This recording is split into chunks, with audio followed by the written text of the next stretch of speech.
इस समय अंजी ब्रिज पर सीआरएस इंस्पेक्शन चल रहा है और हमारे साथ देसवाल जी हैं। आइए सीधा उन्हीं से बात करते हैं। सर, जब इस तरीके का प्रोजेक्ट होता है तो क्या क्या चीज़ें आप लोग चेक करते हैं, कैसे जानते हैं ये बेहतरीन बना है? इसमें जो पिछले 20 साल से जितना भी कार्य इंजीनियर्स ने किया है, उसकी सारी स्टेज बाय स्टेज रिव्यू किया जाता है। From right from survey stage to final commissioning of the infrastructure. जो जो टेस्ट्स हुए हैं, इसकी ज्योमेट्री के पैरामीटर्स हैं, उनको सबको बारीकी से गहन उसका निरीक्षण किया जाता है, क्योंकि ये हमारा एक स्टैट्यूटरी रिक्वायरमेंट है कि जब कमर्शियल हम लोग ऑपरेशन करेंगे इसके ऊपर, पैसेंजर और फ्रेट ऑपरेशंस, उससे पहले बहुत ही सघन तरीके से जांच करके, टेस्टिंग कमीशनिंग करके, उसके बाद में ही हम इसके ऊपर रेगुलर ट्रेन ऑपरेशन शुरू करेंगे। अगर हम देखें तो ये प्रोजेक्ट जो है एक लंबे समय से चलने वाला प्रोजेक्ट है। कई चैलेंजेस थे, जिसमें T33 की अगर हम बात करें तो उसमें किस तरीके की चीज़ें आप लोगों ने ऑब्जर्व की, क्या क्या देखा? उसमें एक्चुअली जो टनलिंग किया गया है वो एक क्रिटिकल जोग्राफिकल कंडीशन है। वहाँ पे जो हिमालयाज के दो अलग अलग तरह के जो फॉर्मेशन हैं, उनका जंक्शन है बेसिकली वो।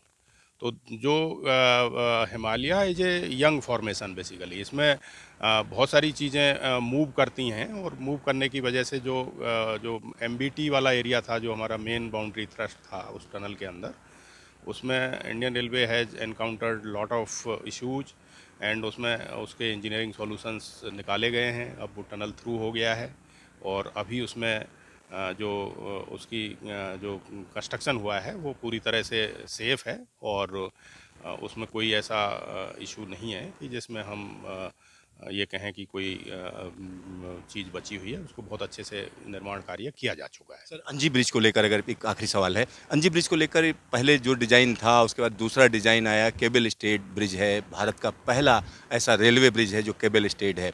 तो इसमें जो सिक्योरिटी के या हम कहते हैं सेफ्टी पैरामीटर्स आपको किस तरीके से नज़र आए? सेफ्टी पैरामीटर सारे जो डिज़ाइन स्टेज पे ही तय किए जाते हैं।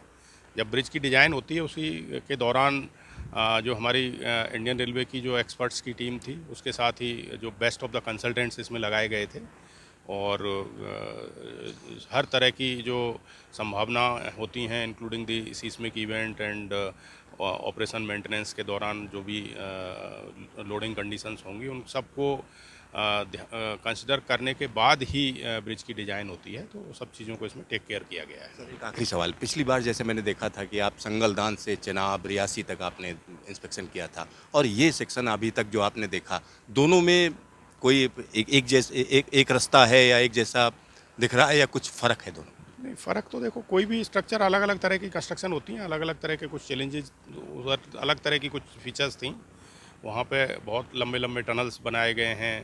फिर उसके बाद में चिनाब के ऊपर जो स्टील आर्च ब्रिज की कंस्ट्रक्शन की गई है, तो there are differences, but by and large सब जगह काफ़ी अच्छा काम हमारी इंजीनियर्स की टीम ने किया है, और जो कि काबिल तारीफ़ है। आपका ढेर सारा धन्यवाद।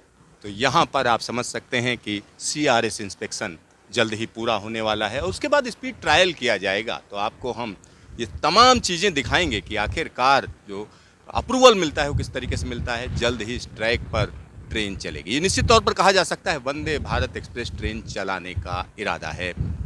कैमरामैन शकील अहमद के साथ सिद्धार्थ, न्यूज स्टेशन, अंजी ब्रिज, जम्मू कश्मीर।